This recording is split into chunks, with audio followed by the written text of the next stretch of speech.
Hola, ¿qué tal? Bienvenidos todos a la primera sesión del Súmate de esta segunda mitad del 2021. Todavía continuamos haciendo presentaciones remotas y en este caso tenemos el gustazo de que Daniel generosamente haya aceptado, bueno, haya tenido a bien, ¿no? Aceptar la invitación para participar en el Súmate. Le agradecemos mucho su generosidad. Él realizó su doctorado en British Columbia y en este momento se encuentra realizando un postdoctorado en la Facultad de Química, ¿no? Y de nuevo, pues muchísimas gracias, Daniel, por haber aceptado la invitación y pues ya no me queda nada más que decir. Adelante, Daniel. Ok, pues muchas gracias por tenerme aquí y a todos por venir. Bueno, es un honor para mí hablar en mi alma mater, ¿no? Regresar aquí y poder hablar lo que he hecho recientemente. Entonces, bueno, les voy a hablar del rol de la topología algebraica en las fases de la materia y comencemos. Muy bien. Entonces, este es el plan de la plática. Como verán, es un poco ambicioso porque quería cubrir un espectro muy grande de asistentes. Primero va a haber unos comentarios generales en donde los detalles no son muy relevantes. Después veremos una introducción intuitiva y muy incompleta de la topología algebraica. Luego una introducción rápida y también incompleta de la mecánica cuántica y el análisis funcional. Y un poco de materia condensada cuando uno tiene una frontera y teoría K. Y esta sección está más diseñada para expertos. Y si hay tiempo, ¿no? Veremos un poco una generalización y el rol en la matemática actual. ¿Ok? Entonces, empecemos. Entonces, primero, comentarios generales. Ok, entonces, fases de la materia. Entonces, aquí tenemos dos ejemplos de... perdón. ¿Ven mi mouse o no lo ven? Perdón que interrumpo aquí. No se ve el mouse. No se ve el mouse. Ok, bueno, haré, veamos. Intento por arreglarlo. Veamos. En full screen. Ok, veamos si esto... Creo que ya lo ven. Ya se ve. Muy bien. Ok, entonces aquí tenemos dos ejemplos de fases de la materia, una es el hielo y la otra es el agua, ¿no? Pero si las dos están hechas de las mismas moléculas, H2O, pues uno se puede preguntar, ¿qué es a nivel molecular, qué es lo que distingue esta fase de esta otra, ¿no? Y aquí en medio tenemos una transición de fase. Entonces, si uno se fija con un microscopio, lo que uno ve es que las moléculas tienen un arreglo cristalino en el hielo, y tienen una simetría discreta, ¿no? Están como, hay grandes huecos y luego un cierto número de moléculas haciendo un arreglo y huecos otra vez y este patrón se repite. Mientras que en el agua, si uno se fija con un microscopio, en promedio, tiene uno una simetría continua porque aunque las moléculas se están moviendo un poco al azar, si uno se mueve tantito, uno ve lo mismo, ¿no? Las moléculas en promedio se están igual moviendo al azar de la misma manera. Mientras que en la transición de fases, si uno se fija con el microscopio, uno tiene de las dos cosas a muchas escalas diferentes, ¿no? Y aquí decimos que el material o el sistema es muy sensible. Entonces, perturbaciones chiquitas en un lado del material generan reacciones muy grandes en el otro extremo, ¿ok? Muy bien. Entonces, el agua está en un estado de la materia diferente que el hielo porque las moléculas tienen patrones con una simetría diferente, ¿no? Y esto se conoce como el paradigma de Landau. Aquí está Lev Landau, que es un físico muy famoso de la era soviética, que dice así. Dos fases son diferentes porque tienen simetrías diferentes. O dicho otra forma, para pasar de una fase a otra, tienes que perder o ganar una simetría. Sí, por ejemplo, en 3 dimensiones hay 230 estructuras cristalinas con simetrías distintas, lo cual quiere decir que por lo menos hay 230 fases de la materia distintas, ¿vale? Muy bien. Y todo esto cambió en 1980 con el descubrimiento del efecto Hall cuántico, que es a campos magnéticos muy altos y a temperaturas muy bajas, no se preocupen mucho de eso, y es en un arreglo de dos-dimensional, ¿no? Estos son sistemas casi dos-dimensionales, con un campo magnético perpendicular, y lo que uno hace es que uno hace pasar un campo eléctrico, y lo que encuentra es que la corriente, ¿no? O sea, uno quiere ver cómo se comporta la corriente, si el campo eléctrico genera una corriente en el material, y la conductancia, bueno, en la dirección paralela al campo eléctrico es cero, pero en la dirección perpendicular al campo eléctrico resulta venir en múltiplos enteros de esta constante fundamental, donde esta E es la carga del electrón y H es la constante de Planck, si alguna vez han escuchado, ¿no? Entonces, esta cantidad, la conductancia, es la razón entre el campo eléctrico y la corriente, y pues se encuentra algo muy sorprendente. Este es un material, ¿no?, macroscópico, y una propiedad macroscópica de este material, su conductancia, pues está en estos múltiplos enteros, ¿ok? Y aquí les estoy enseñando, estos son los niveles, esto es resistencia en vez de conductancia, pero uno es el inverso de la otra, así que no se pierde mucho. Entonces aquí es para los distintos valores de esta nu, ¿no? Y entonces pues hay como estos, como niveles y luego estos saltos, ¿no? De repente. Ok. Y lo que uno encuentra esencialmente cuando uno se fija en estos puntos donde como que hay esta divergencia en una derivada, uno encuentra que el sistema está en este estado crítico, ¿no? En el que si uno hace una pequeña perturbación, se sienten los cambios muy lejos a lo largo del sistema. Entonces el sistema está en una transición de fase.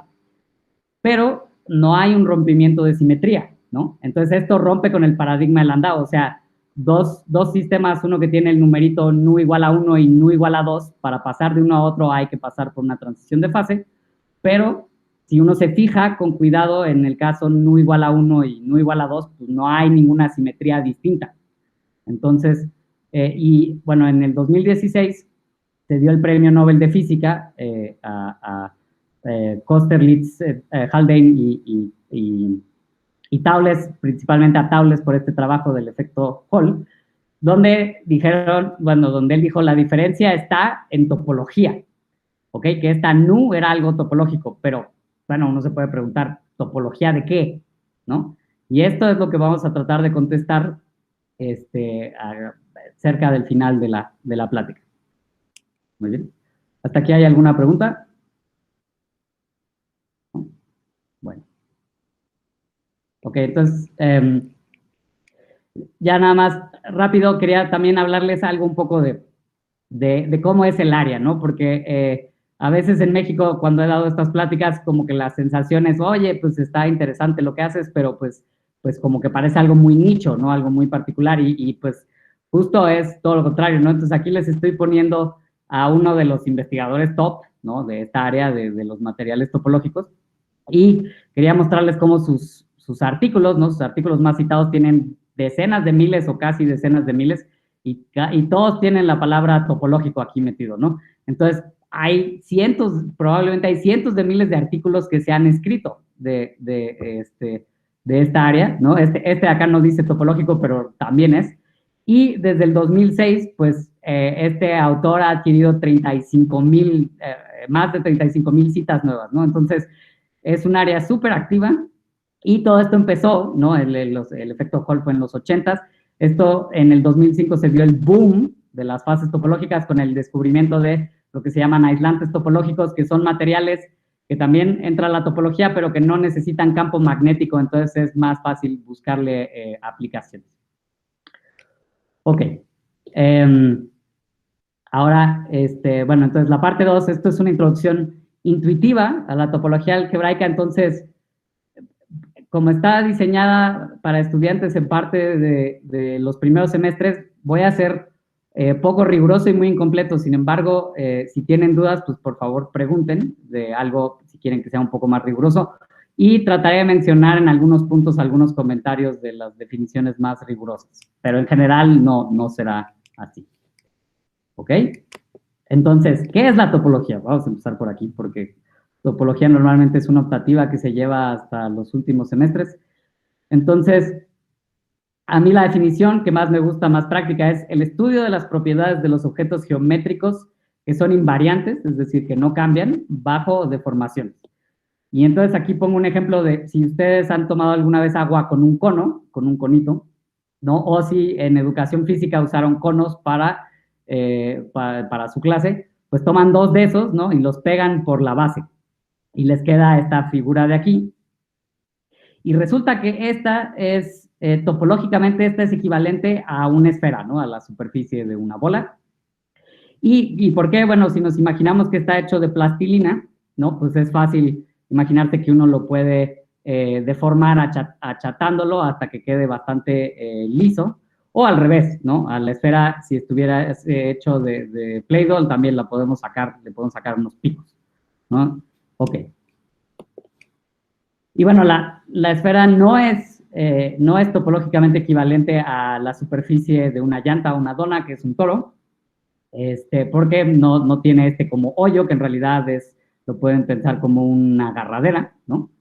Y el punto es que queremos pensar esto desde el punto de vista intrínseco. Entonces, aquí esto lo estamos pensando como inmerso en el espacio, pero podríamos pensarlo como un ente, ¿no? Por sí mismo. Entonces, otra forma de pensarlo es este cuadrado de acá, donde están identificados estos lados y estos lados, ¿no? Y entonces, por ejemplo, si uno pega estos dos, le queda un cilindro, y si luego pegas los círculos que te quedaron en las tapas, ya te queda esta figura de acá. Pero en realidad no hay que pensarlo así, sino hay que pensar más que uno es como Pac-Man, ¿no? Que uno vive en este mundo donde si se come una bolita y cruza para arriba, aparece abajo, y si cruza a la derecha, aparece a la izquierda.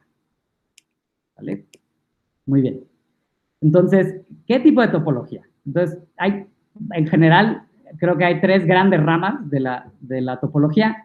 Una es la topología de continuos, que es muy popular, bueno, se hace mucha investigación en la facultad y también en el Instituto de Matemáticas, y es muy interesante. Hasta ahora no se ha usado mucho para materia condensada, pero uno nunca sabe. Topología, también está el área de la topología diferencial, que se ha usado mucho en relatividad general, sobre todo, y el premio Nobel para Roger Penrose en 2020 por sus teoremas de singularidad fue utilizando técnicas de topología diferencial. Y bueno, la última es la topología algebraica, que es la que se usa principalmente cuando uno habla de fases de la materia. ¿Ok? Entonces, ¿pero qué queremos decir con topología algebraica? Ya vimos un poco qué era topología, ahora, ¿qué es algebraica? Pues bueno, les voy a hablar de una estructura algebraica muy general que se usa mucho, que son los grupos, y esta es la única definición que viene completa para los que no han llevado álgebra moderna. Entonces, en un grupo es un conjunto con una operación binaria, ¿no? Tal que esta operación es asociativa, tiene un neutro que deja igual a cualquier elemento, y para todo elemento existe un inverso. Entonces, los ejemplos que aparecen más en fases de la materia son los enteros con la suma, donde el neutro es el 0 y para todo n menos n es el inverso. Y z mod 2z, que a veces en física desafortunadamente se denota como z2 y se confunde con los p-ádicos, pero bueno, y lo podemos pensar así.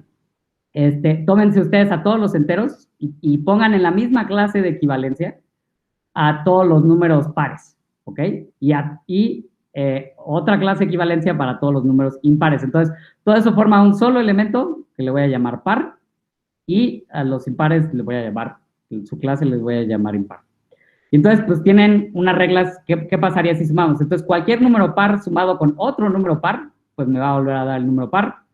Un par más impar me da impar, y un impar más un impar me da par, ¿no? Entonces, les dejo a ustedes que piensen un poco cuál sería el elemento neutro aquí, pero bueno, es un grupo de 2 elementos con esta operación. Y ahora, ¿cómo entra esto dentro de los espacios y la topología algebraica? Entonces, la topología algebraica, desde mi perspectiva, tiene una perspectiva bastante ingenieril sobre lo que es un espacio, ¿no? Piensa en como construcciones que le puedes hacer a ese espacio, y sacar información de las construcciones que estás haciendo ahí. Entonces, el ejemplo lo vamos a ver con lazos, y vamos a comparar el disco versus el anillo. Entonces, si yo agarro un lazo en el disco, y igual está hecho como un material como plastilina, pues puedo ir contrayéndolo hasta deformarlo a un punto, ¿no? Mientras que en el anillo, si mi lazo le da una vuelta completa a este círculo de la frontera, pues no hay manera de que yo pueda deformarlo, porque acuérdense que no me puedo salir, ¿sí? No hay manera de que yo lo pueda deformar, incluso lo puedo deformar a un cuadrado, pero no puedo contraerlo, no puedo hacerlo un punto, ¿ok? Entonces eso quiere decir que mientras que en el disco todo lazo se puede contraer a un punto, hay lazos que no pueden ser contraídos a un punto en el anillo, ¿sale? Pero ahora se puede hacer más, se puede crear un grupo y la concatenación de lazos se puede pensar como una adición. Entonces aquí es lo mismo pensar en un lazo que le da 2 vueltas a esta frontera, ¿sí? Que primero tener un lazo que da una sola vuelta y luego juntarlo con otro lazo que da una vuelta más, ¿sale? Y si se preocupan por los inversos, pues aquí lo que importa es la orientación, y si uno lo hace con cuidado, ¿no? Puede ver que si uno da la orientación contraria, puede uno deformar esto a un lazo que se puede contraer, ¿ok? Entonces, para un espacio general X, el grupo generado por sus lazos se denota como pi1 de X, se llama el grupo fundamental. Y, por ejemplo, para el anillo, el grupo que me da es el grupo de los enteros, ¿ok? Mientras que para el disco, pues me sale, como todos los lazos se pueden contraer a un punto, sale el grupo trivial. Y en general la topología algebraica asigna grupos a espacios y los clasifica según el grupo que nos salió, ¿ok? En lenguaje un poco más moderno suelen ser funtores de la categoría de espacios topológicos y funciones continuas a la categoría de grupos y sus homomorfismos. Ok. Entonces, bueno, un concepto clave que sí importa también para fases topológicas es el concepto de homotopía, ¿no? Entonces, si yo tengo 2 funciones que van de un espacio topológico X a Y, continuas, una homotopía entre ellas es agregarle un parámetro que vaya del 0 a 1 y pedir que haya una función continua de X cruz este intervalo a Y, tal que en los extremos, ¿no? Se restrinja a mis funciones originales. Y para dar un ejemplo de homotopías, escogí unas trayectorias, entonces pueden imaginar que t es como el tiempo, y entonces en t igual a 0 tengo esta trayectoria, y luego va variando mi trayectoria, por ejemplo, se ve así en t igual a 1/4, así en t igual a 1/2, hasta llegar a t igual a 1, ¿no? Entonces esta es como una homotopía entre trayectorias. Y en realidad un lazo, en X se puede ver, es lo mismo que una función continua del círculo a mi espacio X, y este grupo fundamental se puede pensar como hecho de las funciones que van del círculo a mi espacio X, módulo esta relación de homotopía. Y se denota, ¿no?, con estos brackets de acá. Ahora, ¿por qué esto importa? Porque, como veremos más adelante, bueno, todos los grupos, esencialmente todos los grupos que hay en topología algebraica se pueden obtener utilizando homotopía. Por ejemplo, teoría K y cohomología, entre otras construcciones en topología algebraica. Vale. Ok, ¿hasta aquí hay alguna pregunta? ¿No? Muy bien. Bueno, sigamos. Entonces, bueno, esta es como la definición de haces vectoriales y teoría K, que está pensada como para primeros semestres. Entonces, si uno tiene un espacio topológico X, ¿no? Uno puede hacer una construcción en la que a cada punto de X en X se le asigna un espacio vectorial de dimensión finita y fija, que podemos llamar aquí Bx, que varía continuamente con cada punto en X, ¿ok? Y a esto se le llama un haz vectorial sobre X, y para los que ya hayan llevado topología, uno puede pensar que la definición formal es otro espacio topológico con una proyección, y dadas unas cubiertas, tienen que ser homeomorfismos locales, que son isomorfismos puntuales, ¿no? Pero si eso no les dice nada, no se preocupen, aquí vamos a ver un ejemplo, ¿no? Entonces, este es el ejemplo trivial, donde uno agarra el círculo, el cilindro infinito, ¿no? Y esto es lo mismo que un haz sobre un círculo, donde en cada punto lo que tengo es una línea, que es un espacio vectorial real de dimensión 1. ¿Vale? Ok. Y el ejemplo no trivial, pues es una banda, o sea, si uno toma la banda de Möbius, que que los que no la hayan visto, es una superficie no orientable. Si uno toma la banda de Möbius y la ensancha en la dirección vertical arbitrariamente, ¿no? La ensancha infinitamente, esto es igual un haz vectorial real de dimensión 1 sobre el círculo, pero ahora este haz pueden ver aquí que está torcido, ¿no? Sin definir precisamente qué queremos decir con eso, pero aquí se puede por lo menos darse una idea. Ahora, también estos espacios vectoriales se pueden pensar también se puede ver complejos, no solo reales. Y entonces, por ejemplo, aquí es uno muy famoso y que se usa mucho en física, que es el haz tangente, en donde a cada punto considero el espacio tangente a mi esfera, por ejemplo, en este punto, y considero la unión de todos estos, ¿sí? Se les puede dar una topología con la inclusión con el producto con R3. Y entonces, pues, me queda un haz de dimensión 2 real, ¿no? Que podemos denotar así. Sin embargo, pues, todos aprendemos bastante rápido en la facultad que el plano se puede identificar con los números complejos, ¿no? Entonces, esto es un espacio también, un espacio vectorial de dimensión 1 compleja, ¿no? Y este es un ejemplo de un haz de rectas compleja. Ok.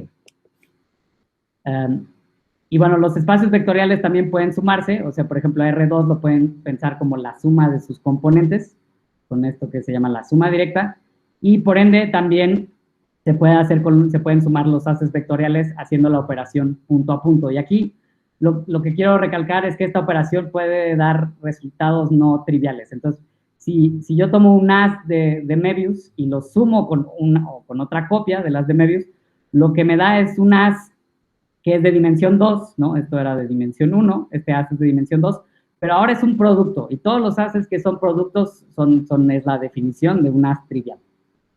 Entonces, esta operación de suma tiene un efecto no trivial en la topología del haz resultante. Y bueno, similarmente a como uno definía un poco el grupo fundamental, podemos definir este grupo que se llama K0 de X, donde los haces, está hecho de los haces vectoriales complejos, ¿no? Tienen que ser complejos, sobre X con esta operación de suma, ¿no? Y aquí me estoy saltando unas cosas importantes para los que sepan un poco más. Me estoy saltando, primero son clases de isomorfismos de haces vectoriales y hay que hacer la completación de Grothendieck de un monoide, pero si eso no les dice nada, nada más piensen que tienen colecciones de haces vectoriales complejos y que la operación es esta de la suma de espacios vectoriales que se puede usar para haces vectoriales. Y aquí un ejemplo de qué da, ¿no? Este es un grupo, esto resulta que es un grupo y, por ejemplo, para la esfera da 2 copias de Z, que es lo mismo que da para el toro. Entonces, por ejemplo, para teoría K, al menos para K0, no distingue mucho entre un toro un toro y una esfera.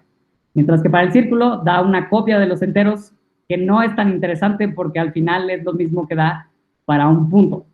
¿Ok? Entonces, para este grupo K0, el círculo no es un espacio muy interesante. Muy bien. Hasta aquí no hay preguntas. ¿No? Muy bien. Ok. Entonces, igual, esta parte, en la parte 3, también va a ser mecánica cuántica, análisis funcional, y hago la misma advertencia de que voy a ser poco riguroso y voy a ser un poco, bastante omiso de muchas cosas. Entonces, a ver, esto es algo que muchos matemáticos no están acostumbrados, entonces vamos a dar un repaso. Entonces, tal vez resolvieron problemas de estos en la prepa, en donde uno tenía, bueno, la energía total, que tiene que ser una constante, tiene que ser igual a la energía cinética, que es un medio de la masa por la velocidad al cuadrado, ¿no? Más la energía potencial, donde la energía potencial normalmente es una función que depende de la posición, y esta energía cinética se puede reescribir como P cuadrada entre 2m, donde P es nada más, se conoce como el momento y es la masa por la velocidad, ¿va? Y entonces, tal vez resolvieron estos problemas en donde empezaban con una pelota en una colina, que no se estaba moviendo, ¿no? Y que la empujan. Y la pregunta es, bueno, ¿cuál es su velocidad al final de cuando llega a la base de la colina, ¿no? Entonces, en D igual a 2, y esta función, el potencial, es el potencial gravitacional de la atracción de la Tierra, y solo depende de la altura. Entonces, bueno, en este punto, la energía, pues, es igual a mgh, más, pues, no se está moviendo la pelota, entonces no tiene energía cinética, entonces solo es mgh. Y en este punto, pues, solo va a ser, no tiene energía potencial, solo se está moviendo en la dirección en x, entonces va a ser m entre 2 por dx cuadrada. Y el truco aquí es que estas dos tienen que ser iguales, ¿no? Porque esta e es una constante. Entonces, pues me queda que la velocidad es más, porque vamos hacia la derecha, más raíz de 2gh. ¿Ok? Tal vez hicieron problemas de este estilo. Y un sistema normalmente se da, entonces uno busca las R's y las B's, que dependen del tiempo, tales que esta E, que o sea es función de R y P, sea una constante, ¿no? Esas son las soluciones que representan a los sistemas. Ok, entonces aquí vamos a dar un salto cuántico gigante que normalmente en la facultad se ve en los últimos semestres en física, un curso entero. Aquí solo vamos a hablar un poco sobre las matemáticas y muy poquito sobre la interpretación, pero muy poquito, ¿va? Entonces, clásicamente, como dijimos, pues tenemos posición y momento. Cuánticamente esto se reemplaza por una función compleja que va de RD, ¿no? Con dominio RD. Y esta función, su cuadrado, o sea, su módulo al cuadrado, representa la densidad de probabilidad de encontrar a una partícula en una bola que está entre R y R más dr, ¿no? Entonces, esto representa, ¿no? Esto está multiplicado por el elemento de volumen. Y así se le llama una función de onda, y conocerla pues es el análogo cuántico a saber propiedades del sistema, ¿no? De tener un estado cuántico. Y la probabilidad de encontrar a la partícula en algún lugar de RD, pues queremos que sea finita pues, por cuestiones de normalización, y que esta integral, o sea, las funciones cuya integral esto da un número finito, se denotan de esta forma que se les dice normalmente L2. ¿Sale? Entonces, por cuestiones de normalización, esta psi tiene que vivir en L2. Ahora, bueno, la superposición, seguramente han escuchado hablar del gato de Schrödinger, y entonces uno se pregunta, ¿el gato de Schrödinger está vivo y muerto a la vez? ¿No? Y nosotros no vamos a discutir mucho de la interpretación física o de que si todos los problemas o que hay al respecto de esto y todas las discusiones que hay. Pero la interpretación estándar dice que perfectamente un gato, ¿no? Un gato, la función de onda que describe un gato puede ser descrita por una suma de dos funciones de onda, ¿no? Una que es que representa al gato muerto y una que representa al gato vivo, y estos coeficientes aquí solo es normalización. Entonces, esto de que el gato puede estar en dos estados a la vez, ¿no? La interpretación matemática es que pues yo puedo agarrar dos estados, sumarlos y producir un nuevo estado, ¿no? Entonces, los estados cuánticos se comportan como vectores, ¿ok? Y uno dice, bueno, las funciones se pueden comportar como vectores, ¿no? La respuesta es sí, porque uno puede tomar combinaciones lineales de funciones y me vuelve a dar una función, ¿no?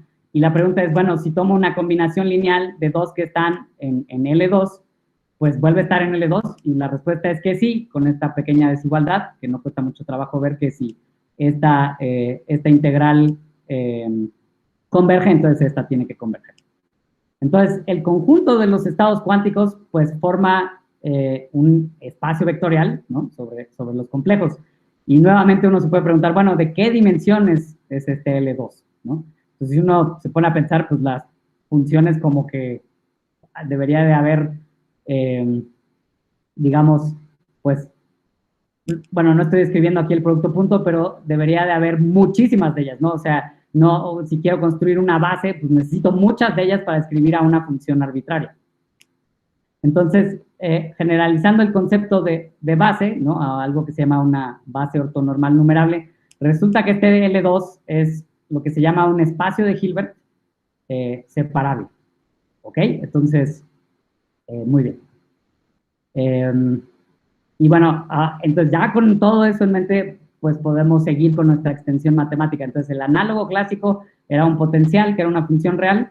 El análogo cuántico, pues es lo que se llama una transformación lineal o operador, ¿no? ¿Y cuál va a ser? Pues este es muy sencillo, es simplemente a mi función, para cada punto, lo voy a multiplicar por la función b de r, ¿no? Esto es fácil. Ahora, la más difícil es qué le pasa al momento, a la P, ¿no? Originalmente era un vector de D coordenadas, y lo que va a pasar es que nos va a dar un operador por cada componente, ¿ok? Un operador por cada componente del momento, y uno se puede preguntar, bueno, ¿qué le hace este operador? ¿No? ¿Qué le hace este operador a la psi? Entonces, para eso voy a hablarles rápido sobre el principio de incertidumbre de Heisenberg, ¿no? Y para los que son fans de Breaking Bad, ¿no? Aquí está Heisenberg con su dilema. Y normalmente seguro lo han visto expresado de esta forma, que la incertidumbre, cuando uno trata de medir la posición de la partícula y su momento, pues tiene que ser mayor que esta constante que se llama la constante de Planck. Y esta es una ley fundamental de la física, ¿no? Hasta donde no sabemos una razón para su origen. Y hay una versión más algebraica que se da con operadores, que es pedir que el conmutador, que es esta diferencia de acá, sea un múltiplo de h barra por i y la identidad. Entonces, donde este operador x, pues, ¿qué es? Es el operador que me multiplica nada más por x. ¿Ok? Y resulta que para satisfacer esta condición que parece hasta donde sabemos una ley fundamental, pues la única solución es pedir que P de psi sea igual a IH barra por la derivada de psi con respecto a X. ¿Ok? Entonces vamos a ver rápido que es cierto. Entonces, si uno toma, pues si uno aplica, ¿no? Si uno sustituye, pues vemos usando regla del producto que me queda aquí dos términos. Uno va a tener la derivada de X, que se cancela con este, y en el otro, pues solo la derivada de psi, que se cancela con este acá, y en el otro me queda la derivada de X por psi, y ya me queda este término. ¿Ok? Entonces, de ahí esta razón extraña de por qué el momento se tiene que comportar como el operador derivada con respecto a la posición, que no es para nada así en el caso clásico. Y bueno, finalmente, para describir la dinámica del sistema, pues clásicamente teníamos que la E tenía que ser esta suma, y tenía que ser una constante, y si uno agarra y dice, bueno, pues yo tengo que cambiar mi P y mi B por operadores, ¿no? De un lado tengo operadores y de otro lado tengo un número, y casi la única forma de hacerlo una igualdad es que multiplicar por una función, ¿no? Entonces multiplicamos por psi, y a esta suma de operadores se le denota como el operador hamiltoniano, y esto se convierte en un problema de eigenvalores, que quiere decir que h de psi tiene que ser igual a e de psi, o si quieren en forma de ecuación diferencial, tienes esto acá que es el laplaciano, que para los que no lo han visto es la suma de las derivadas, ¿sí? De las derivadas al cuadrado. Entonces, y esta es la ecuación de Schrödinger, y para lo que estamos buscando, ¿no? Es dada una B, pues queremos encontrar las E's y las Psi's que satisfacen esta ecuación. ¿Ok? ¿Hasta aquí hay preguntas? ¿No? Muy bien. Bueno, entonces, ahora aquí viene la relación entre el análisis funcional y teoría K. Entonces, las matemáticas que acabamos de ver, de esta de operadores y espacios de Hilbert, se le llama análisis funcional, ¿no? Que es una unión y una generalización de álgebra lineal con topología y teoría de la medida, etc. Y entonces uno se puede preguntar, bueno, ¿y qué relación habría con teoría K, ¿no? Que hablaba de haces vectoriales. Entonces, bueno, esto es algo que encontró Sir Michael Latilla, que déjenme hablar un poco de él. Es uno de los matemáticos más grandes del siglo XX, ¿no? Que fue medallista Fields y premio Abel. Y aquí es el joven, porque fue en parte cuando él estaba haciendo todos estos trabajos, ¿no?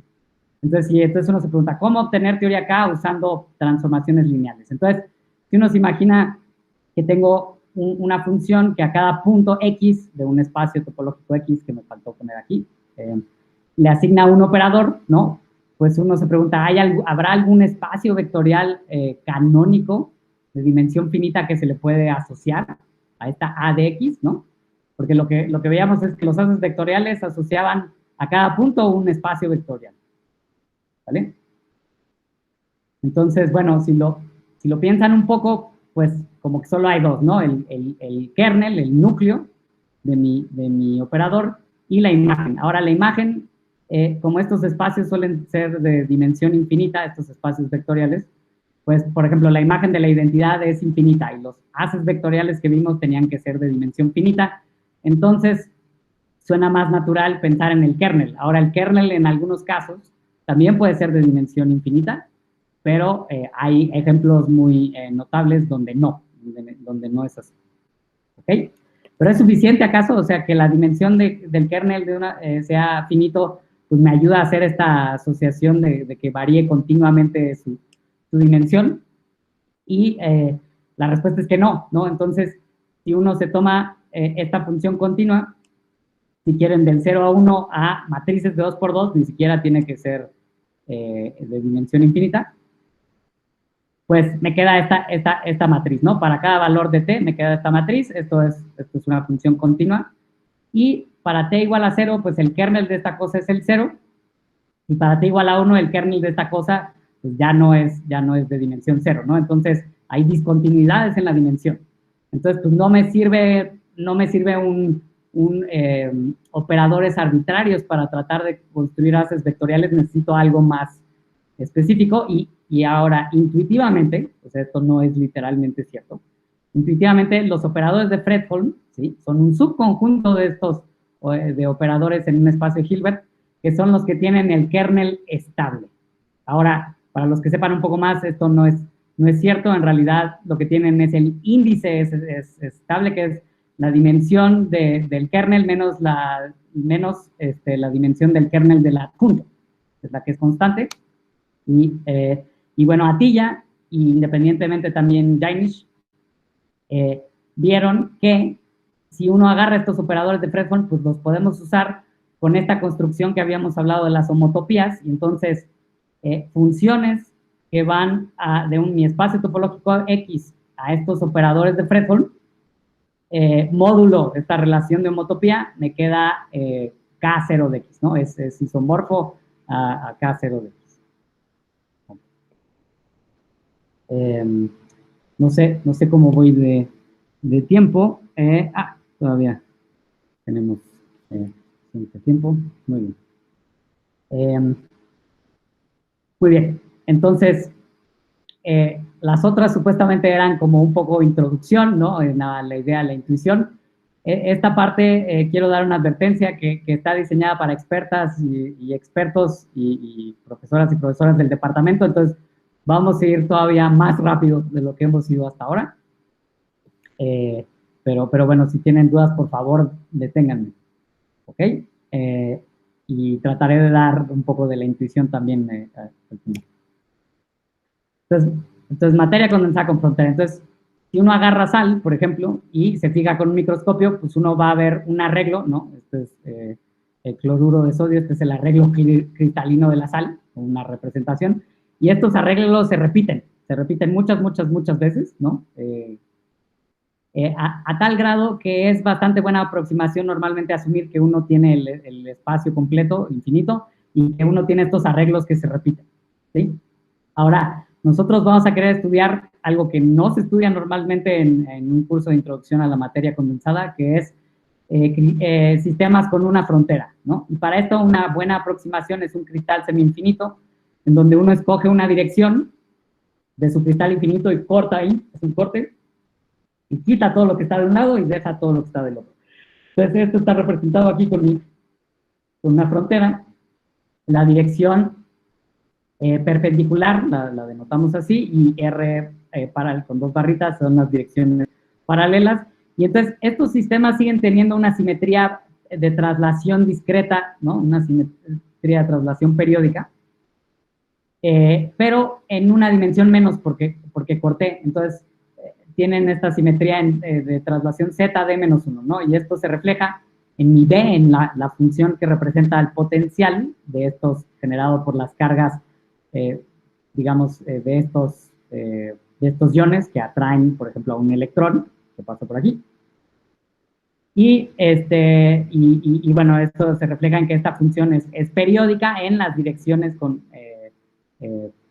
paralelas, ¿vale? Ok, entonces ahora aquí así vamos a meter el acelerador. Entonces vamos a usar algo que se llama el teorema de Bloch, pero en un lenguaje más matemático de la que los físicos lo suelen ver. Entonces se puede hacer lo que se llama una descomposición de integral directa, ok, de mi espacio de Hilbert, de L2, que aquí lo estoy denotando con H. Entonces esto es unitariamente equivalente a una integral directa sobre un espacio de medida que denotamos aquí como T de menos 1, donde esta integral directa puede pensarse como una suma directa, ¿no? Pero con teoría de la medida, o sea, con continuos, ¿ok? Y este espacio, que es un espacio de medida, en realidad es el dual de Pontryagin de mi grupo de simetrías de traslación, y resulta que es, o sea, tiene la medida de Haar, que es la medida topológica, de que la operación de grupo sea topológica, y pues lo que me acaba quedando de esto es un toro de menos un dimensional, ¿vale? Y los físicos normalmente le llaman a esto zona de Brillouin de superficie. Si no tuviera mi frontera, no habría este menos 1, ¿no? Sería un toro de dimensional y le quitaríamos esto de superficie. Bueno, ¿y esto de qué sirve, no? Esto es solo dar un isomorfismo entre espacios de Hilbert, ¿y para qué se hace esto? Entonces, como el potencial es periódico, mi hamiltoniano conmuta con una representación de z de a la menos 1. ¿Ok? Y entonces eso quiere decir que lo puedo como diagonalizar en bloques. Entonces, que admite una descomposición en esta integral directa. Y si esto no les dice nada, piénsenlo así, piensen como si fuera una matrizota, ¿no? Y lo puedo escribir como con bloques diagonales, donde tengo un bloque por cada K, ¿no? En mi zona de Brillouin, que es un continuo, es mi todo. Ahora, esta analogía se rompe un poco porque estos son operadores en un espacio de Hilbert de dimensión infinita, estas HKs, ¿ok? Y los operadores en las fibras, estos bloquecitos HK, se conocen como los hamiltonianos de Bloch de superficie. Ok. Entonces, una de las generalizaciones al análisis funcional es que uno no solo tiene eigenvalores, sino también tiene lo que se llama espectro continuo. Y aquí estoy enseñando el espectro de una familia completa de estos hamiltonianos de Bloch en función de K, ¿no? Entonces esto es en D igual a 2, entonces estas líneas punteadas deberían de estar identificadas. Mi zona de Brillouin de superficie es un círculo, ¿no? Que aquí es este intervalo con estos extremos identificados. Y si me fijo en un punto arbitrario, ¿no? Pues lo que tengo serían el espectro puramente puntual y el espectro continuo, que sería una línea, ¿no? Y un punto y una línea. Y luego estas cosas varían, se dice que varían continuamente con respecto a K, ¿ok? Y forman estas bandas, ¿no? Las bandas grises se conocen como bandas del interior y las bandas verdes se conocen como bandas de superficie. Entonces, ¿por qué? ¿Por qué es así? Bueno, porque resulta que las soluciones asociadas a los espacios espectrales, por ejemplo, del espectro continuo, tienen estas características. Entonces, decaen conforme uno cruza la frontera, pero hay una probabilidad no cero arbitrariamente dentro de mi cristal de encontrar al electrón. Entonces, mientras que las soluciones espectrales asociadas al espectro discreto, ¿no? Decaen conforme uno se sale, pero también decaen conforme uno se acerca al interior. Entonces, están localizadas las soluciones en la superficie. Ok, entonces, muy bien. Entonces, ahora, resulta que lo que uno dice es, bueno, esto todo fue para un electrón, ¿no? Entonces, si uno hace la aproximación de que los electrones no interactúan entre sí, ¿ok? Lo que pasa es algo que se llama el principio de exclusión de Pauli, y son estas líneas puntuadas dicen que van ocupando estos niveles que representan la energía, ¿ok? Hasta que se me acaban los electrones. Y entonces pueden pasar tres cosas. Puede pasar que el siguiente nivel energético, ¿sí? el siguiente nivel no ocupado, esté separado por una brecha del último ocupado, ¿no? Y cuando eso pasa, mi material, ¿no? Mi estructura cristalina tiene el comportamiento de un aislante, ¿ok? Lo siguiente que podría pasar es que sí hay, no hay ninguna brecha entre el último estado ocupado y el primer estado, la primera valor de mi espectro no ocupado, pero que este sea puramente uno asociado a estos estados de superficie, ¿no? Y lo que decimos entonces es que el interior es aislante, es decir, esto se traduce esencialmente a que no puede conducir electricidad más que en la frontera del material, ¿ok? Y finalmente, si una de estas bandas, si se toca uno de los estados accesibles con una de estas bandas, pues forma un metal, ¿muy bien? Entonces ahora ya pueden explicar en términos del espectro de sus operadores qué distingue a un aislante de un metal. Y nosotros vamos a poner una restricción física, ¿no? Entonces, una restricción física en las propiedades de conducción del material es pedir que mi sistema pueda hacer esto o esto, pero que no pueda hacer esto. O sea, que sea aislante o con interior aislante, pero que no sea un metal. Y resulta, eso no se los voy a probar aquí, resulta que eso es equivalente a una condición técnica de mis bloquecitos, de mis hamiltonianos de Bloch. ¿Ok? Y esto resulta que tienen que ser operadores de Fredholm, autoadjuntos, esto viene de Agrapa por la mecánica cuántica, y esta estrellita es lo que es equivalente a esto de acá. ¿Ok? Muy bien. Entonces, pues resulta que si el interior es aislante, bueno, en mi trabajo, en el doctorado, bueno, principalmente lo que hice en el doctorado y un trabajo que publiqué con Alejandro Adem, Omar Antolín y Gordon Semenoff, estos dos están en UBC, este fue mi asesor de doctorado. Vimos que, bueno, que esta H se podía entender como una familia de operadores parametrizados por este toro de menos unidimensional que caía en este espacio, ¿sí? En esta componente estrellita. Y bueno, aquí les voy a hacer lo que clásicamente llaman como meter un gol, que no tenemos tiempo de explicar qué son las fases cuánticas, pero si se acuerdan, pues uno puede variar un parámetro y lo que espera es no pasar por una transición de fase, ¿no? Entonces, en estos niveles, por ejemplo, el campo magnético era constante y de repente era constante hasta que había una transición, pero había un intervalito en donde no pasaba nada, ¿no? El número era el mismo para un distinto valor. Entonces, si uno piensa que tener una fase es como variar un parámetro, ¿sí? Pues entonces resulta que las fases topológicas para fermiones que no interactúan en un semicristal con un interior aislante, ¿ok?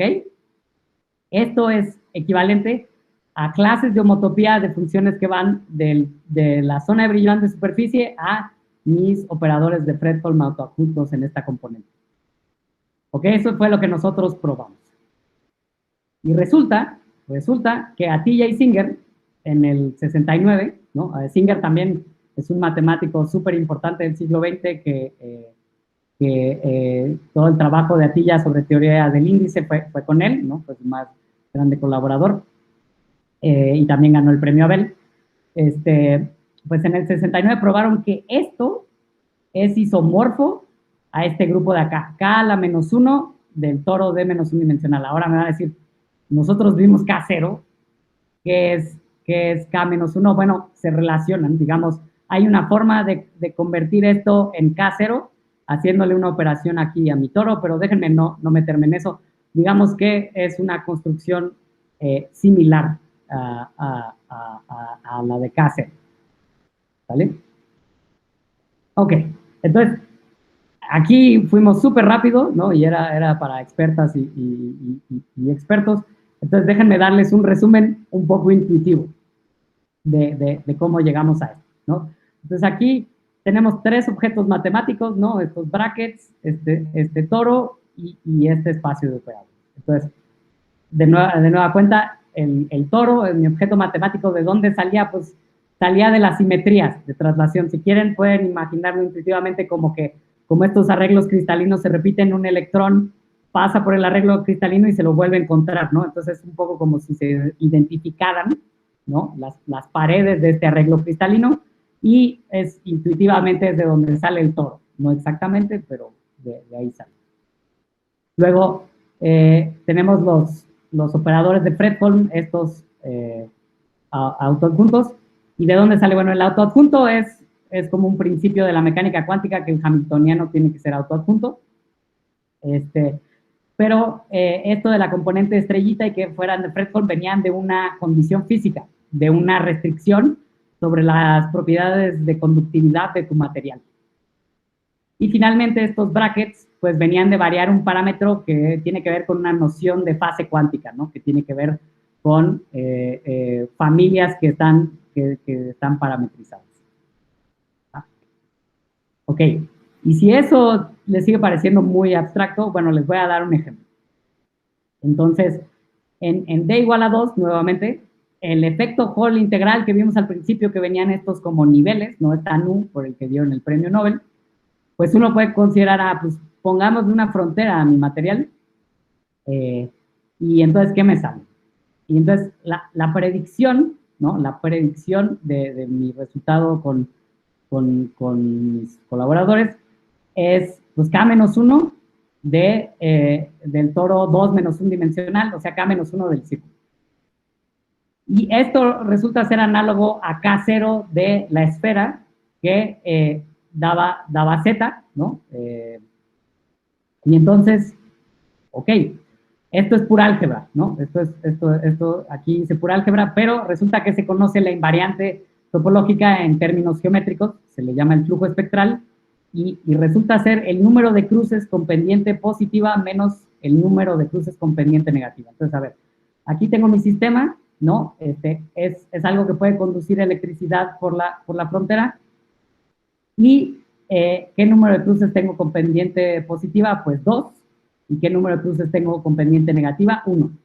Y ahora uno se puede imaginar, por ejemplo, agregar más electrones o quitar y mover esta línea de acá, moverla, ¿no? Arriba, hasta que pues, llego aquí, por ejemplo, y desaparece este cruce y este de acá. Pero sigo teniendo un cruce positivo, ¿no?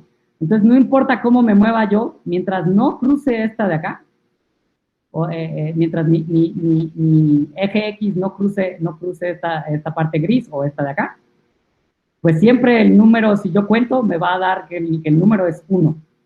Y si se acuerdan, pues la propiedad que estaba cuantizada era la conductancia.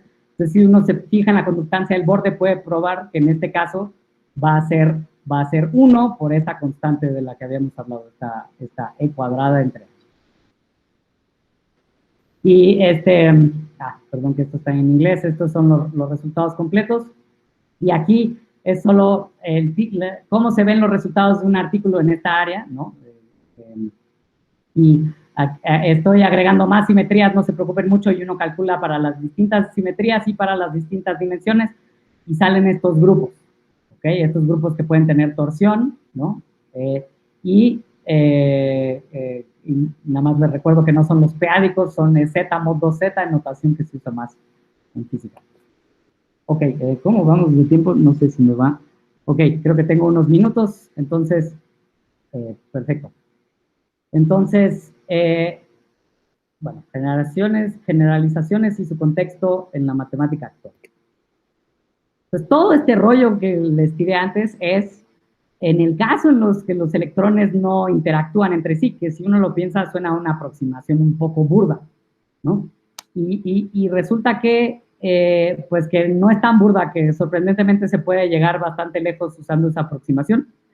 Pero bueno, supongan ustedes que quieren agregar las interacciones entre los electrones. ¿Cuál es la dificultad, no? Y yo contestaría esta pregunta, ¿cuál no? Resulta que es otra cosa bastante diferente, ¿ok?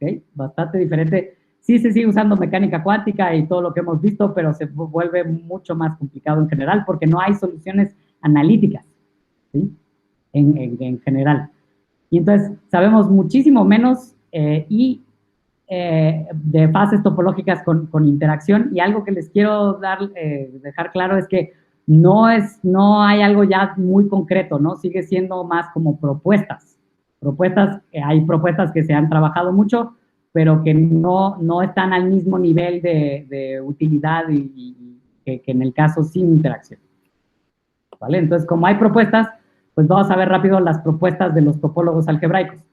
Entonces, principalmente Dan Fried, que está en Austin, y Mike Hopkins, dos de los topólogos algebraicos, yo diría, más prominentes hoy en día, pues tienen una propuesta para unos casos un poco más especiales, no solo con interacción, sino es algo que ellos les llaman fases topológicas protegidas por simetría y que se denotan SPT. En todos lados van a ver esta notación, fases SPT. Y ellos proponen clasificarlo no análogo como nosotros encontramos teoría K y esto, ellos no lo derivan, no lo deducen, pero proponen usar teorías cuánticas de campos topológicas invertibles. Y lo más importante es que están desarrollando topología algebraica nueva, ¿no? Usan también resultados de como el 2010, que eso es muy raro que en física se usen resultados tan recientes en matemáticas, y a la vez están desarrollando técnicas para calcular grupos, ¿sí? Usando cosas para como la sucesión espectral de Adams y demás. Pero todo lo que quería decir es, bueno, hay propuestas que están desarrollando matemáticas nuevas para clasificar cuando se tienen interacciones, y hay otras propuestas, ¿no? Aquí les estoy poniendo a esta profesora que es joven y muy buena, que se llama Yoshiko Gata, que es más bien una analista y tiene una propuesta que parte de un punto bastante diferente y llega a otros resultados. Hay intersección, ¿no? No es que den cosas muy diferentes, pero la metodología es bastante distinta. ¿Ok? Y para finalizar, bueno, quería nada más hablarles muy rápido de los grupos cristalográficos, que eran esto de las simetrías cristalinas, porque no solo hay traslaciones, sino también hay rotaciones y reflexiones. Y, por ejemplo, en D igual a 2 solo hay 17 grupos cristalográficos y todos se pueden encontrar en el Alhambra, ¿no? En distintos mosaicos. Y Omar Antolín y yo, en un trabajo que se publicó este año en el Journal of High Energy Physics, dimos una descripción de clasificar fases topológicas con interacción. Esto es algo técnico que se llama que no sean degeneradas y que sean completamente periódicas, o sea, sin frontera, con estas simetrías cristalinas. Resulta que son el segundo grupo de cohomología equivariante de Borel de un toro D-dimensional. Este toro es topológicamente igual a la zona de Brillouin, pero se saca de forma distinta y su interpretación física es diferente. Y la P aquí es lo que se llama el grupo cristalográfico puntual. Y bueno, aquí es nada más una comparación para D igual a 2 con lo que sale con otras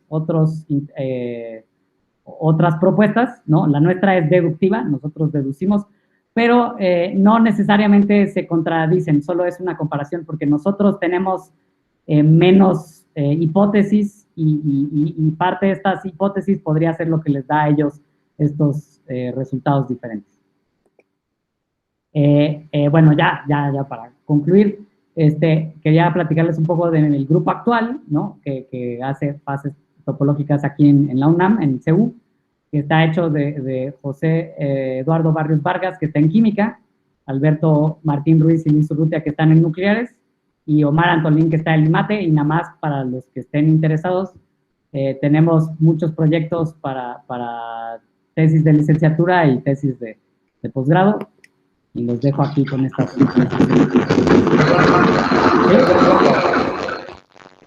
Perdón por la interrupción, Daniel, pero el profesor Vinicio Gómez te pregunta que qué artículos o libros recomiendas para aprender un poco más sobre todo esto. Ah, sí, me faltó poner la diapositiva, pero es, por ejemplo, depende para qué, ¿no? Para topología algebraica, pues recomendaría los libros de Hatcher, ¿no? También para teoría K, como una introducción. Para mecánica cuántica bueno, ahorita se me ocurre un libro de Leon Taktayan que se llama Quantum Mechanics for Mathematicians. Para estas cosas de teoría K, depende del punto de vista, o sea, para teoría K con materia condensada. Hay un libro muy bueno de Emil Prodan y Germán Schulz Valdés, que creo que que fue a la facultad hace unos años a platicar de esto, que es desde el punto de vista de análisis, pero tiene un poco de topología y generalizaciones a cuando se usan álgebras estrella. Y, por ejemplo, si uno quiere, digamos, puramente topología algebraica, o bueno, con mayor énfasis en la topología algebraica, hay un artículo de Dan Freed también y Greg Moore que se llama Twisted Equivariant Matter. Y ese artículo, pues, viene una derivación similar a la que yo hice para el caso sin frontera, y cuando uno agrega estas simetrías cristalinas, sí, no sé si quieran más.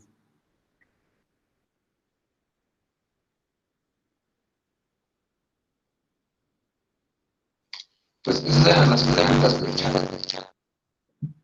Perdón, no escuché bien. Que el profesor Vinicio dice que gracias. Ok, muy bien.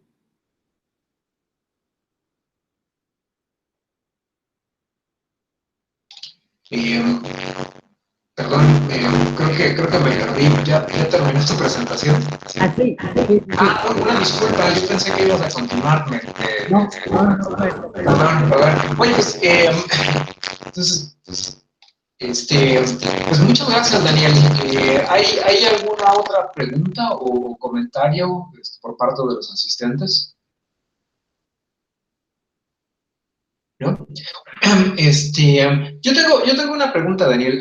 Veo por la lista de gente que ha asistido, hay algunos profesores del departamento, en efecto, pero veo por las fotos y los nombres que es mucha gente joven la que ha asistido, ¿no? Probablemente en licenciatura y posgrado.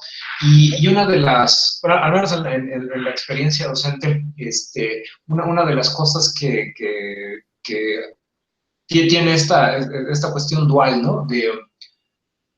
Tú ves una plática en donde te hablan de física y de espacios vectoriales y de topología y se ve como una amalgama de muchas áreas que en la licenciatura se ven todas ellas separadas, y eso crea mucho entusiasmo, ¿no? O sea, vaya, resulta que estas áreas no están cada una de ellas en su propio edificio y aisladas entre sí, sino que se pueden conectar.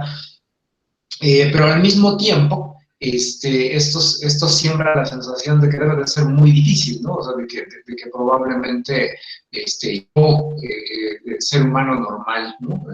Porque mencionaste a Tilla, ¿no? Que es una de las mentes más impresionantes, como tú bien lo describiste.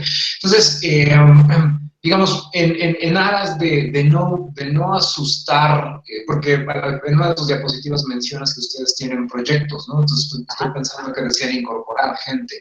Entonces, en aras nada más de humanizar el asunto, ¿no? ¿Cuál fue tu formación? No sé si podrías platicarnos un poco de eso, o sea, porque veo que en el artículo que publicaste en el 2016, hay gente que trabaja física y Antolín y tú seguramente trabajaron la parte matemática, estoy imaginando, si estoy equivocado, por favor, corrígeme. Y entonces, tal vez no sea necesario saber todo de todo, sino que se puede distribuir el trabajo. Por ejemplo, yo tengo algunos colegas de teoría de gráficas que también hacen cosas de cristalografía y de repente ellos saben lo mínimo de cristalografía, pero eso no quiere decir que no puedan cooperar con gente, lo mismo con gente que hace ecuaciones diferenciales, ¿no? En biología matemática a veces pueden hacer ecuaciones diferenciales sin entender de manera detallada la química y la biología del proceso que están estudiando. Entonces, no sé si pudieras platicarnos un poquito de cuál fue tu formación y si de verdad se requiere saber todo de todo para poder acceder al trabajo que ustedes están haciendo y probablemente incorporarse, ¿no? Ya, bueno, digamos, hiciste dos preguntas, ¿no? Una era como, ¿qué tan difícil es esto, ¿no? Y otra es, ¿qué tanto necesitas saber de una u otra área, ¿no? Entonces, déjame empezar, por ejemplo, con Atilla. Bueno, un ejemplo que se me ocurre es, sí, o sea, Atilla es uno de los matemáticos más brillantes del siglo XX, Pero bueno, Newton también lo fue en el siglo XVII, ¿no? Y hoy en día hacer cálculo es mucho más fácil.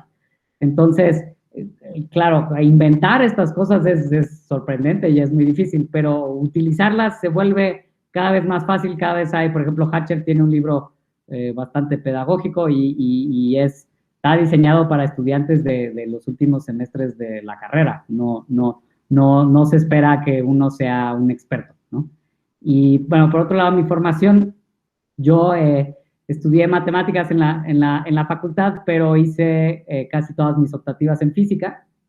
Y después fui a hacer una maestría en física, que fue con Gordon Semenoff, él fue mi asesor de maestría, y ahí aprendí un poco sobre materia condensada, y después el doctorado lo hice con Alejandro Adem para aprender más topología algebraica.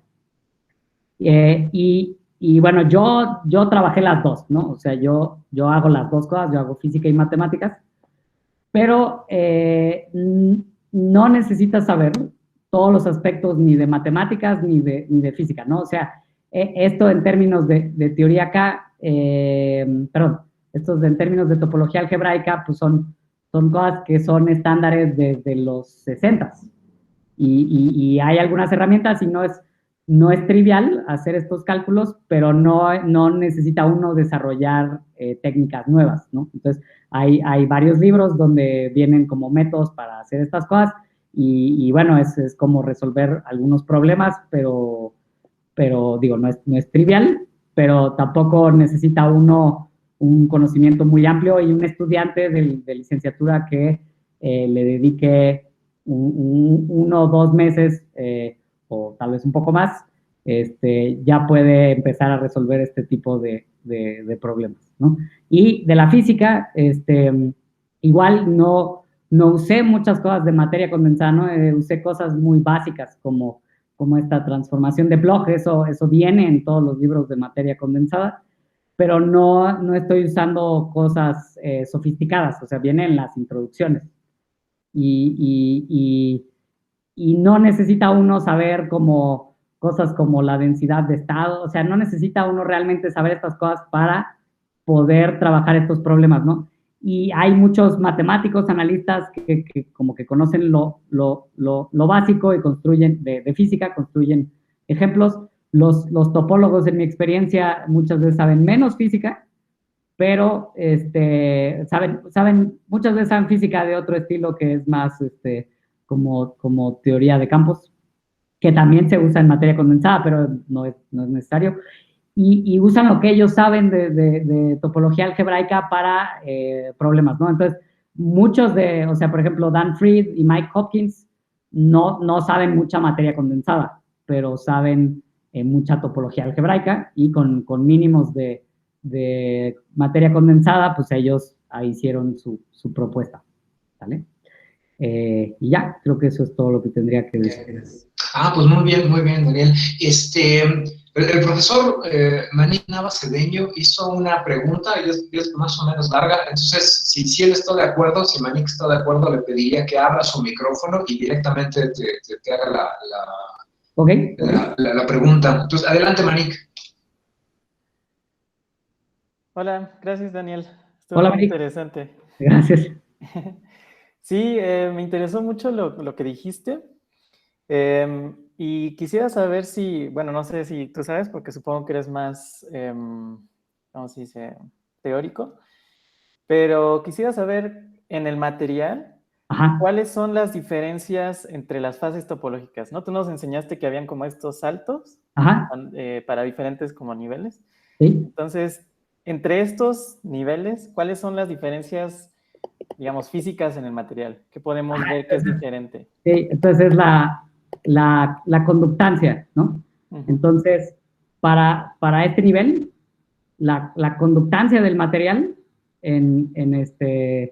es, o sea, la proporcionalidad entre el campo eléctrico y la corriente es un número entero, por ejemplo, aquí es 2, pero o sea, es 2 por esta constante, ¿no? Esta constante que ya te da las unidades correctas. Y aquí es 1, entonces, o sea, la conductancia de estos niveles es distinta. y vienen o sea, si yo pongo una corriente, ¿no? El número perdón, si yo pongo un campo eléctrico, digamos, el número de electrones por minuto que se suelta, pues es distinto en este y en este. ¿Ok? Me dan corrientes distintas según el campo eléctrico, que son proporcionales a esta conmutación. Entonces es una diferencia puramente eléctrica o electrónica, ¿no? En este caso, en el caso, es una buena pregunta, en el caso de aislantes topológicos, la diferencia tiene que ver con el spin. Entonces, resulta que hay corrientes en la frontera donde la carga no es, o sea, la carga neta es cero, pero digamos, hay corriente de spin, ¿no? Hay diferencia entre el spin para arriba que se transporta y el spin para abajo. Ok. Ok, y en este material también resulta que hay térmicos. Entonces resulta que uno puede calcular la conductancia térmica y también esencialmente viene cuantizada. Lo que pasa es que todo esto es a temperaturas muy bajas.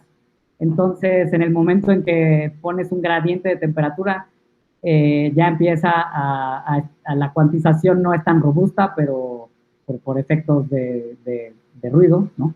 Pero sí, también lo hay. Ok. Bueno, muchas gracias, Daniel. Ok. Daniel, Saúl Sánchez tiene una pregunta. Bueno, levantó la mano, entonces le cedo la palabra a Saúl. Muchísimas gracias. Yo tengo una pregunta en torno al efecto Hall cuántico. Bueno, no me quedó claro, o más bien no puse atención a lo mejor. Quería hacer esto. Es bueno, desde un punto de vista matemático, porque hay efecto Hall cuántico entero y hay fraccionario. O sea, esa es más que nada la pregunta. Ya, sí, o sea, es una muy buena pregunta. Lo que pasa es que el efecto Hall cuántico entero, esta nu, ¿no? Viene de, por ejemplo, lo que yo enseñé de teoría K, o puede pensarse como también como una clase de Chern, para los que conozcan, cuando no hay cuando no hay una frontera, o sea, si uno aproxima que el sistema no tiene frontera, esta nu viene de lo que se llama una clase de Chern. Solo cuando es entero. Cuando es fraccionario, no hay, digamos, no hay un consenso exactamente de dónde sale la fracción. No, una interpretación es que viene de la clase de Chern también, el numerador, ¿no? Entonces uno tiene una fracción y el numerador viene de una clase de Chern, de un as, pero este as no es de dimensión, no es un as de líneas, sino es un as vectorial de dimensión más grande. Y el denominador se interpreta que es la degeneración, ¿no? La dimensión de este as viene de la degeneración del estado base. Entonces uno tiene, esa es la interpretación actual. Ahora, ese resultado, digamos, es más discutible. No, o sea, es algo que se usa, que se usa más, pero no está, digamos, como demostrado. Es más una interpretación, diría yo. Y bueno, o sea, según lo que yo he revisado, o sea, la clase de Chern está relacionado con la característica de Euler-Poincaré, ¿no? La característica de Euler-Poincaré, bueno... O sea, están relacionados. O sea, no son lo mismo, pero sí están relacionados, ¿no? Son análogas en algún sentido, sí, porque se integra una cantidad sobre todo tu espacio y te sale un número que es topológico, sí. Entonces, o sea, por ejemplo, la interpretación de la característica de Euler-Poincaré es que, bueno, si tienes una superficie bidimensional cerrada, pues está relacionada con el número de agujeros que tiene esa superficie, ¿no? Y bueno, en este caso se pierde completamente esa interpretación cuando ya estás hablando de efecto Hall cuántico fraccionario, porque, bueno, o sea, en el entero, pues, tienes tus toros y como que, o sea, se van generando más hoyos, ¿no? Conforme Ah, vas, no, no. O sea, eso era un poco una de mis conclusiones. O sea, el toro siempre es el mismo para estos distintos valores, ¿sí? No hay más hoyos. Siempre es el mismo toro. Y aquí hay que tener cuidado porque en el efecto fraccionario, uno es el toro que viene del espacio del momento, ¿no? De la zona de Brillouin, y otro en el fraccionario es cuando hablan de estados degenerados y es un toro que tiene que ver con el espacio real, ¿sí? Entonces son dos cosas diferentes. Entonces aquí el toro siempre tiene uno solo un toro, ¿ok? Y la clase de churn es una construcción sobre el toro, o sea, viene de un as vectorial sobre el toro y uno calcula, ¿no? Lo que es una conexión, uno principal.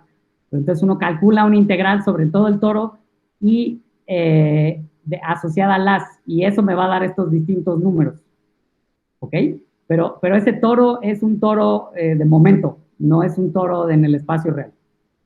Y luego, cuando uno habla del efecto fraccionario, lo que dicen es que hay sistemas en donde si tú el espacio, o sea, todo esto es en el plano, ¿no? Es una cosa plana.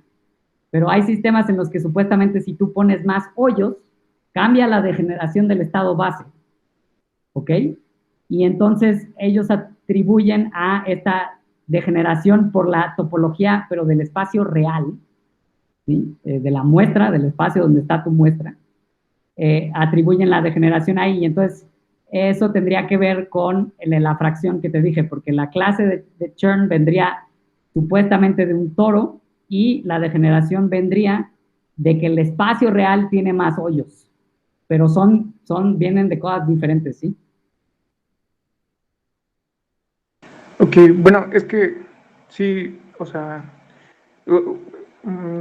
estuve en otra presentación, creo que es justo de no recuerdo el nombre, pero se apellida Martín, que también hablaba, bueno, daban una interpretación de dónde se calculaba la clase de Chen y decían que justo era como un teorema de Gauss-Bonnet, ¿no? O sea, que de ahí Sí, más o menos. es que es análogo, pero la analogía se rompe, ¿no? Porque el teorema de Gauss-Bonnet, lo que está variando cuando varías el numerito que te sale al final, es el espacio donde estás integrando, ¿no? La integral es la integral de la curvatura gaussiana de una superficie, ¿sí?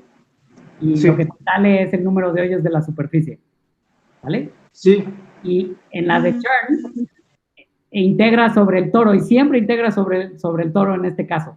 No estás variando el toro. Te dan números diferentes porque el as vectorial asociado al toro, ¿sí? O sea, si tú calculas la integral para distintos ases, te dan distintos números. Pero entonces lo que está variando es el as vectorial, no la base, no el toro sobre el cual se integra. ¿Ok? ok. Bueno, sí, bueno, esa es la interpretación y, bueno, más al punto que iba es qué onda cuando ya no tienes, por ejemplo, una superficie que es cerrada, ¿no? O sea, Ajá, es entonces, una superficie, por ejemplo, un medio toro, ¿no? Partido a la mitad o cosas así por el estilo. No sé si existan sistemas físicos en donde sea tal situación. bueno, depende de dónde estés hablando. Si estás hablando del espacio real, pues uno puede considerar sistemas con frontera, ¿no? O sea, el espacio, digamos, de donde vivimos, R3, y uno piensa en su muestra, y ahí se considera muchas veces ponerle una frontera. Y el efecto, por ejemplo, es esto que hice yo, que puse una frontera, y el toro en el espacio del momento que te sale tiene una dimensión menos, ¿sí? Te queda de menos un dimensional. Entonces, eso sí se consideran que el espacio del momento te quede algo como con frontera. Hasta ahora que yo sepa, no hay.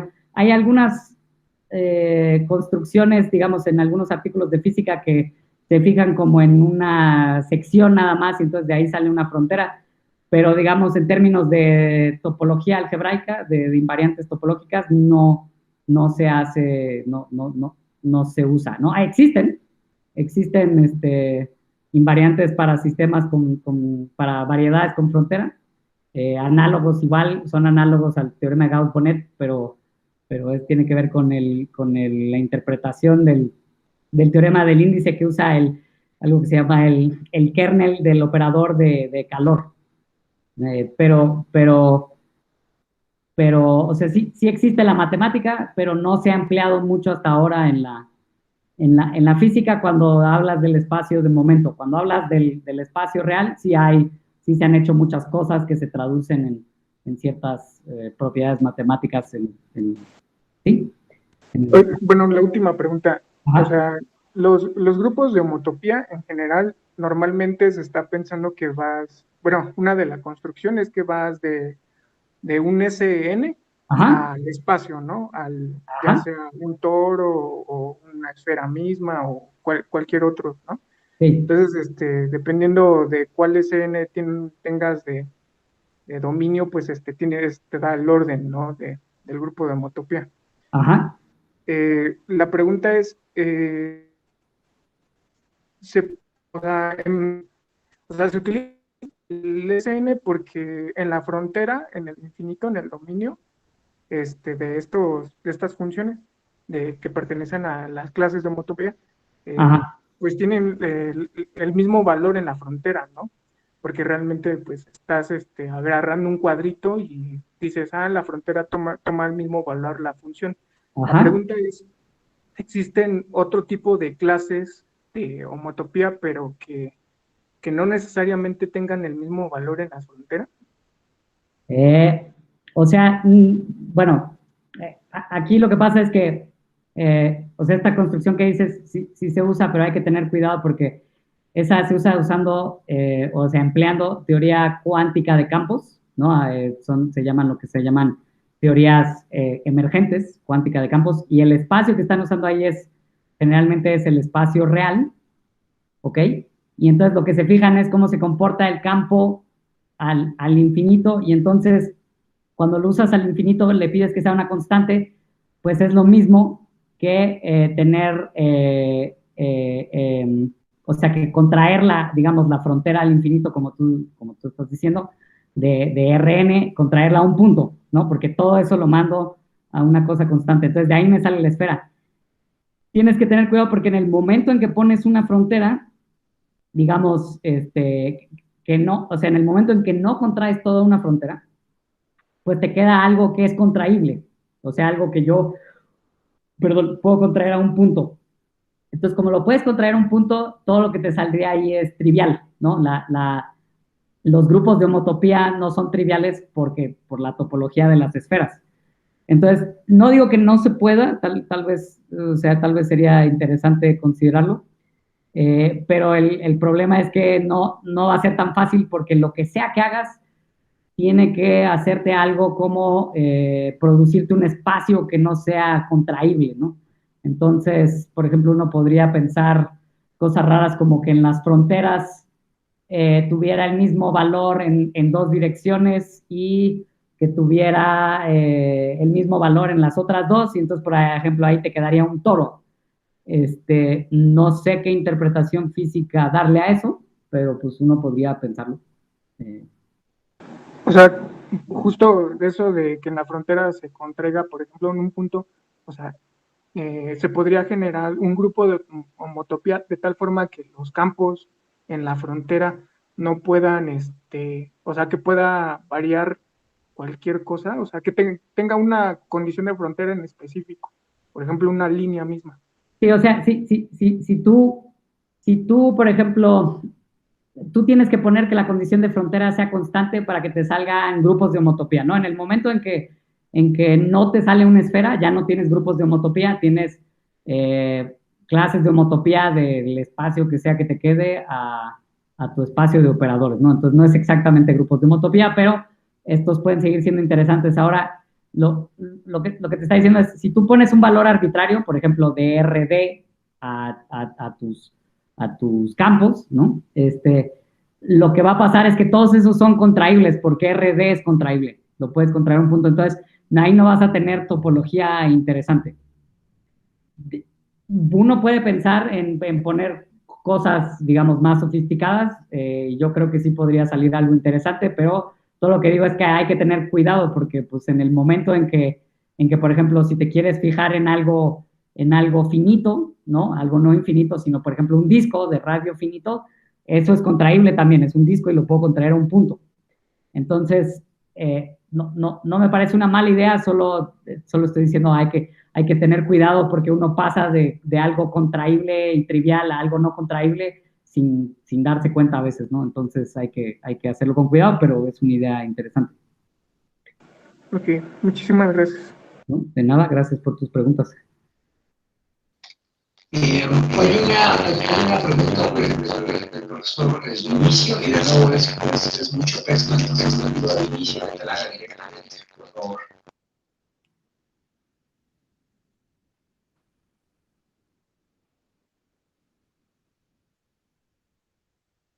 No, No, yo tampoco. Yo supongo que debe haber algún problema con su micrófono. Entonces te lo leo.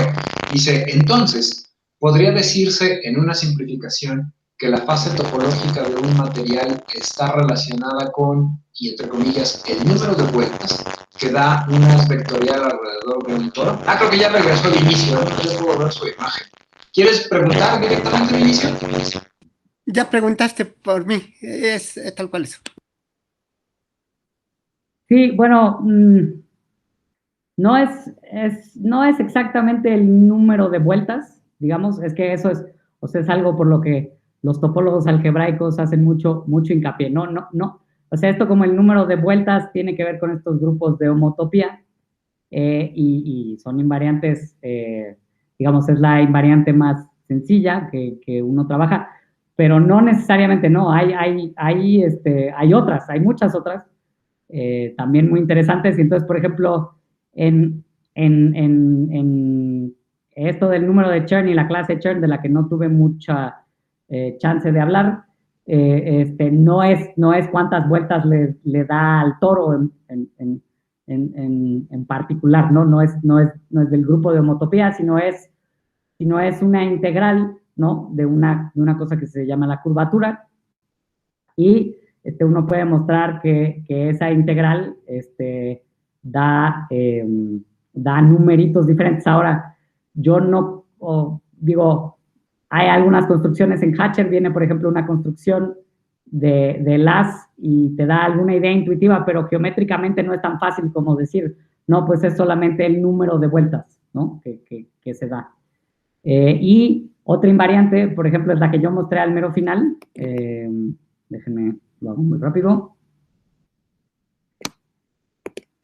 Esta de acá.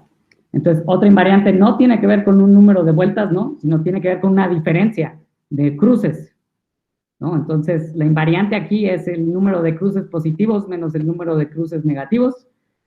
Y eso es, ¿no? O sea, si quieres verlo geométricamente, es esto. No es particularmente una vuelta al círculo en particular. ¿Ok? Sí, pero por ejemplo en esta última, la línea que va de un lado a otro, ¿qué es? ¿Esto de acá? No, lo que va de la parte de abajo, de la zona gris de abajo a la zona gris de arriba. O sea, esto es una banda, ¿no? Es una banda que está formada por el espectro, ¿sí? De los hamiltonianos de Plogge. Entonces uno tiene su operador hamiltoniano normal, que es este de acá, lo descompone como en bloquecitos y luego se fija en los eigenvalores y en el espectro por cada bloquecito. Entonces lo que estoy graficando aquí es el espectro de los bloquecitos y cómo varía ese espectro según Lacan, ¿ok? Y entonces esto es los cruces de este espectro de los bloquecitos conforme uno varía acá, ¿no? Entonces eso es lo que quiere decir.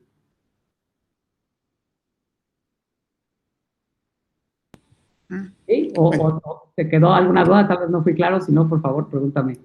No, bueno, yo creo que eso lo tengo que estudiar más, pero aprovechando, En el toro tú puedes dar vueltas, por ejemplo, en los meridianos o en los paralelos.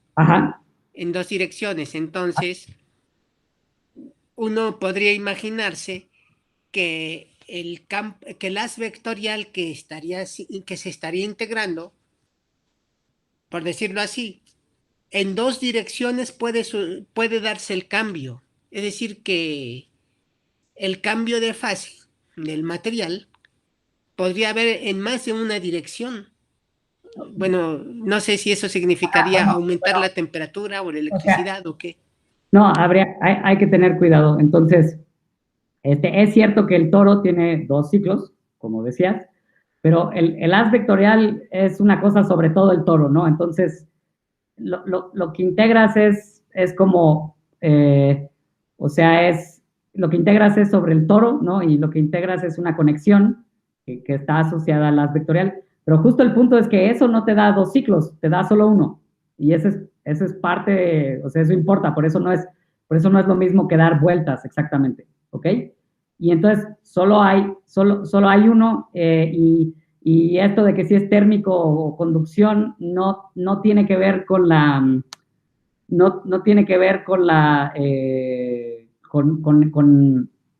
con qué lado del toro estás dándole vueltas, sino tiene que ver más bien con tu sistema. O sea, hay sistemas donde la carga neta puede ser 0, ¿no? Pero te sale, y digamos, no tiene que ver con la zona de Brillouin, sino es algo un poco más complicado, tiene que ver con tu función de onda que representa. Entonces, la función de onda que se usa para construir la conexión de Berry, que se usa para construir la conexión sobre el haz, en un caso puede representarte la conductancia usando la fórmula de Cubo, y en otro caso te puede representar otra cosa, pero no es la misma, no es 2 vueltas del toro, es el mismo numerito calculado del toro, solo la interpretación física es diferente, y yo no veo forma de que digas, es que una es darle una vuelta al toro y la otra es darle la otra vuelta. No creo que vaya por ahí. Y sí, es parte de este punto de que no todas las invariantes son dar vueltas, ¿no? Hay invariantes que es difícil de imaginar geométricamente y por eso uno construye integrales, pero no necesariamente tienen esta perspectiva tan sencilla de estar dando vueltas o de rodear, ¿no? ¿Ok? Sí, gracias. ¿Hay alguna otra pregunta o comentario para Daniel? ¿No? Bueno, siendo así, no queda más que agradecerte nuevamente que te hayas tomado todo el tiempo de preparar la presentación, Daniel. Muchísimas gracias.